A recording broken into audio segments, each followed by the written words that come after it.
A new report warns New Zealand's heart care system is dangerously close to collapse. It's found that in many parts of the country, access to heart health care is alarmingly limited. Ava Whitworth has the story. Half of all heart attack patients aren't receiving treatment quickly enough, a new University of Otago report shows. Deb Inder knows the consequences all too well. Her father, Walter Ross Inder, fell seriously ill last year in Blenheim, a region with no cardiologist available. As soon as he got sick and we realised that what he needed was an angiogram, which was unable to be performed at Wairoa Hospital. Walter was flown from Blenheim to Wellington Hospital, then Nelson Hospital. He was messaging me and my mother from the tarmac in the aeroplane. He ended up in Nelson Hospital and my mother, who's 84, had to drive over to Nelson, which is a 2-hour drive. Heart health advocate Letitia Harding says those at the front line of the public system need the support most. Those private hospitals, although shiny and new, they're not going to be taking patients at 3 a.m. in the morning with a heart attack.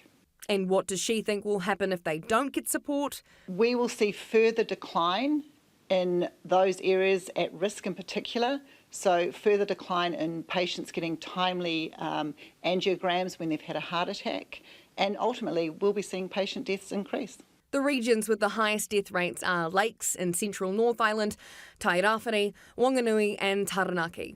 They also have the lowest number of cardiologists. Letitia Harding says it's crucial that a patient gets a full range of tests soon after a heart attack. Getting them into the hospital to have an angiogram within 3 days. Some of those regions, only 27% are actually meeting that criteria. Wellington cardiologist Dr. Sarah Feely says the biggest challenge is a lack of beds for the whole health system.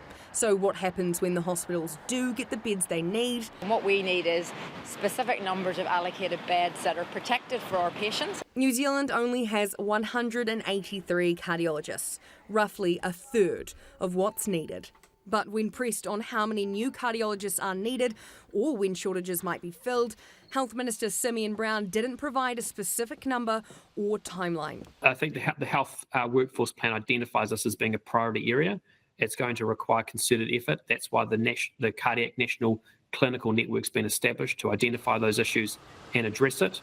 Minister Simeon Brown highlighted ongoing work training 26 cardiac sonographers here in New Zealand, a role that was previously trained overseas, and pointed to the government's wider investment that's brought 600 more doctors and 2,100 more nurses into the system since being in office. But Deb Inder says until we see some real change, families can expect and be prepared for a black hole of information.